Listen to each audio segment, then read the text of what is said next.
제가 이제 보고가 오늘이 마지막 날인데, 하여튼 제가 이 업무 보고를 하는 건 이유가 있어요. 나름의 이유가 있는데, 이게 또 공무라고 하는 게 참 딱딱하고 재미없는 남의 일이어서 국민들께서 당연히 관심 갖고 지켜봐야 될 일이긴 하지만 사실 국민들께서도 그렇게 관심 있는 일은 아닙니다. 자기 일하기도 바쁜데 무슨 국가 공무라고 하는 게 뭘 그렇게 관심이 있겠어요.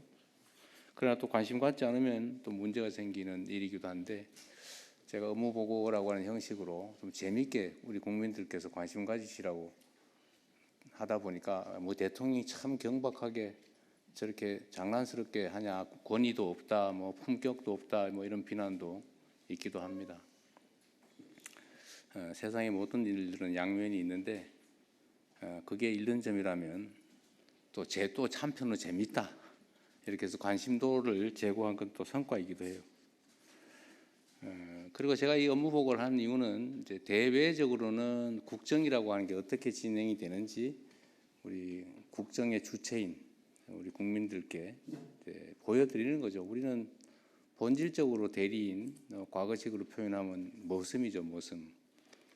주인의 일을 대신하는 머슴이기 때문에 주인이 일을 맡긴 취지에 따라서 또 주인의 이익에 최대한 이익에 부합하게 또 일을 해야 되고, 그 과정 자체를 또 주인에게 잘 보여줘야 합니다. 또 우리가 당당하게 일을 잘하면 또 그걸 숨길 필요도 없는 거죠.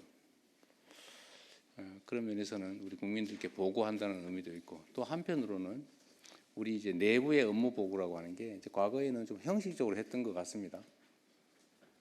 그러나 저는 그런 방식으로, 그러니까 적당히 일 처리를 한다든지 또는 뭐 최고 책임자 또는 조직의 최종 책임자들이 그 자리에서 얻게 되는 권위, 또 명예, 이익, 혜택만 누리고 그 자리가 가지고 있는 본질적인 책임이나 역할을 제대로 안 하는 건 제가 그냥 눈 뜨고 못 봐주겠어요. 어떤 조직의 책임자 또는 어떤 조직의 일을 맡아 하는 사람들이 어떤 태도와 어떤 마음으로 얼마나 성실하게 하느냐가 사실 거의 운명을 좌우합니다. 똑같은 장소에서 똑같은 종류의 영업을 시작한 경우에도 흥하는 가게가 있고 망하는 가게가 있거든요. 근데 흥하고 망하는 게 객관적 조건이기보다는 대부분의 경우는 다 그 주체, 주관자들의 태도와 마인드, 행동이 달려 있어요. 특히 세상 많은 사람들에게 영향을 미치는 공무, 이런 공직이라고 하는 건 더더욱 그렇습니다. 우리가 어떻게 하느냐에 따라서 세상이 그야말로 흥할 수도 있고 망할 수도 있는 거죠. 똑같은 조선에서 선조대처럼 망하는 시대가 있었는가 하면 정조대처럼 흥하는 시대도 있었던 거죠. 거기서 제일 큰 차이는 결국 선조와 정조의 마인드 차이였을 겁니다. 평소에 공부하고 진지하게 세상을 둘러보고 억울한 사람이 없는지 찾아보고 그게 시정될 수 있는 기회를 별 무겁지는 않겠지만 징을 들고 다니면서 징철하고 가지고 다니는 그 태도 자체만 해도 지방 관아의 관리들이 얼마나 걱정됐겠어요. 자기 고을에 있는 주민이 혹시 징체 들고 한번 쳐버리면 자기 인생이 망가지잖아요. 그게 경계의 효과죠. 공직이라는 건 그런 거다. 그래서 우리 내부적으로 업무 보고라고 하는 것도 그냥 형식적인 게 아니라 정말로 각 단위의 책임자들이 자기 역할을 제대로 인지하고 그 역할을 제대로 수행하고 있는지를 보는 거예요. 근데 자기가 하는 일이 뭔지도 모른다든지, 자기가 보고서라고 이렇게 써서 상신을 냈으면 자기가 써놓은 글자의 의미는 최소한 알아야 되잖아요. 근데 난 이 안에 있는 것만 대체적으로 물어보죠. 자기가 써놓고 몰라요. 아마 실무자가 썼을 테고, 과장이 챙겨봤을 거고, 국장이 점검했을 거고, 또 뭐 실장이든 아니면 차관 거쳐서 장관까지 봤을 텐데, 각각의 공공기관도 마찬가지겠죠.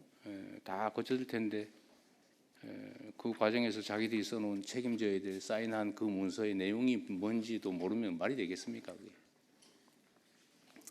그래서 그런 걸 한 번은 이제 과거처럼 적당히 넘어가고 그냥 일선의 실무자만 손끝으로 이렇게 필요한 꼭 해야 되는 것만 까작까작 깨작 이렇게 하는 거를 넘어서서 정말로 조직 전체가 책임지고 역동적으로 이렇게 움직이고 서로 정말 필요한 게 뭔지 토론하고 의견 주고받고 잘못된 게 있으면 고치고 더 좋은 게 있으면 제안받아서 새롭게 시도하고 그 과정에서 조직이 좀 활력 있게 살아 움직이면 그 조직만이 아니라 그 조직이 지향하는 바대로 우리 국민들의 삶도 국가 사회도 훨씬 더 나아지지 않겠습니까? 우리는 한번 최소한 그런 걸 해보자는 취지였던 거예요. 그래서 여러분들 제가 한 6개월쯤에 다시 하려고 그래요. 근데 아마 그때쯤에는 좀 다를 겁니다.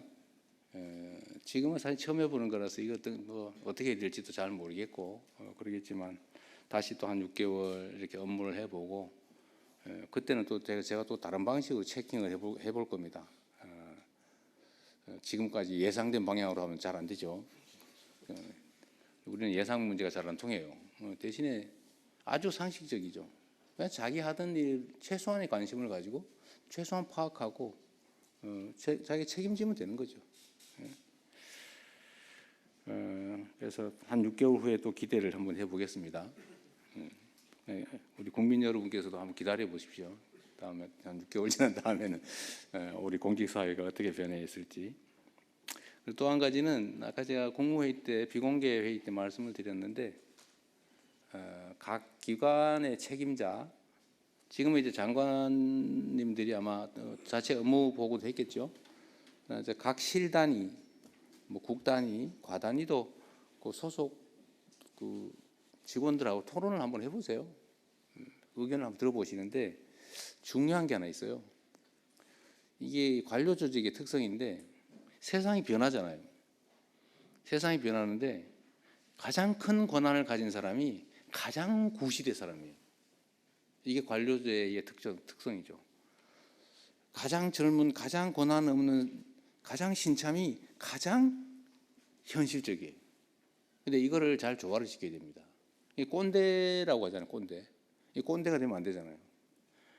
근데 현장에서 동떨어지. 왜냐하면 이 지위가 계급이 올라갈수록 자꾸 현장으로부터 멀어지죠. 한 계단씩 자꾸 멀어져요. 나중에는 권위와 권력만 남는 상태가 되면 뭐 부하들은 눈앞에서는 복종하고 따르겠지만 뒤에 가서는 흉보고 그러겠죠. 근데 이게 전에는 모르겠는데 이제는 소통 통로가 좀 다양해지면 그게 다 소문이 나게 돼 있어요. 저한테 막 다 들어와요. 메시지로 들어오고 뭐 쪽지도 들어오고.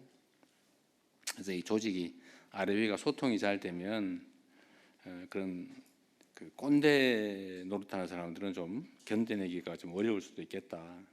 그래서 각 부서 내 자기 팀 내에서 일종의 브레인스토밍을 한번 시켜보십시오. 그냥 다 모여가지고 그냥 자유롭게 얘기해 주세요.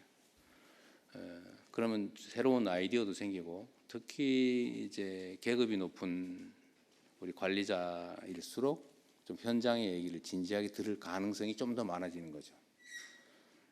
일선 직원들, 하위 직원들, 신참 직원들, 신입 직원들의 얘기를 좀 자주 들어보는 브레인스토밍의 기회를 가져보는 것도 한 방법이겠다. 그게 본인에게도 필요하지만 조직에게도 필요하고 궁극적으로는 우리 국정이라고 하는 게 국민을 위한 것이기 때문에 우리 국민과 국가에도 필요한 일이라는 생각이 듭니다.